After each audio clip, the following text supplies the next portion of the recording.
আমি কি করব? তুমি পড়ো আর আমি খেলি। আচ্ছা আচ্ছা শোনা, তুমি আমাকে ডিস্টার্ব করবে না। ওরে বাবা রে, আমাকে আমাকে আমাকে খেলতে দেবে না? খেলতে দেবে না আমাকে? খেলতে দিব একটু পরে। ও, আমাকে আমাকে কেন তুমি খেলতে মানা করছো বাবা? চাকরি করবি, কার- হবে না? কি করতে হবে? চাকরি পেতে হবে। চাকরি পেতে হবে তাই জন্য? হ্যাঁ ও বাবা, তাই জন্য তুমি আমাকে ডিস্টার্ব না করে একা একা খেলছো? হ্যাঁ। ইদি বাবা রে, ও বাবা কি বানিয়েছে এগুলো? জিলাপি। জিলাপি, বাহ।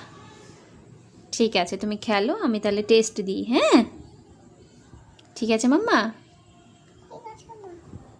আর এই যে সানডে, আজকে সারাদিন খেলাধুলা চলছে ওর সাথে আমার। এইভাবে খেলছে, মশারির ওপরে বল দিচ্ছি, ও সেখান থেকে ছুড়ে দিচ্ছে আমাকে।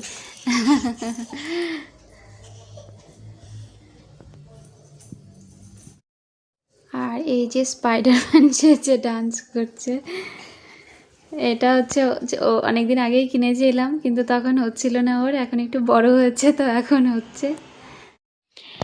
আমি শনি রবিবারটা বিশেষ করে আমার মেয়ের জন্য রাখি, আর নিজেকেও টাইম দিই।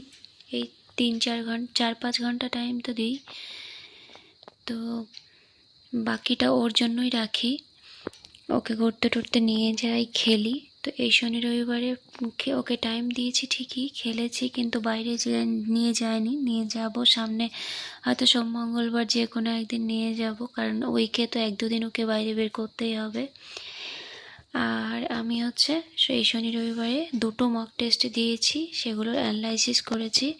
তো একটা দিয়েছিলাম, আমার অনলাইন সোর্সটা এখন মনে নেই, অনলাইনে দিয়েছিলাম। আর এটা অনলাইন না, এটা হচ্ছে মানে অনলাইনে টেস্ট কোশ্চেনটা পেয়েছিলাম, মক টেস্ট সিরিজটা, আর আমি সেটা অফলাইনে দিয়েছি। আর এটা ফ্রিতে, এটা পেড ছিল না, এটা ফ্রিতে অনলাইনে খুঁজে পেয়েছিলাম, ওটাও ফ্রিতে, দুটোই ফ্রিতেই ছিল। এখন অবধি আমি মক টেস্টের জন্য কোনো পেড কোর্স নিইনি। অ্যাপটি প্লাসে আছে মানে পেড কোর্সের সাথে আছে, কিন্তু সেটা আমি কেন যেন পারছি না। ম্যাম আমাকে বুঝিয়ে দিয়েছিলেন, কিন্তু আমি পারছি না সেটা নিতে, আর একবার কথা বলতে হবে। তো এই মক টেস্টে খুব একটা ভালো স্কোর করতে পারিনি, ওগুলোতে 90-র আশেপাশেই করেছি। বুঝতে পারছি যে আমাকে আরও প্রচুর খাটতে হবে, এই 3-4 মাসে নিজেকে অনেক করতে হবে, উইক পয়েন্টগুলো চিহ্নিত করতে হবে। যাই হোক, আবার সোমবার থেকে রেগুলার রুটিন মতো পড়াশোনা করব। তো ভালো থাকবেন সবাই, গুড নাইট, কথা হবে পরের ভিডিওতে।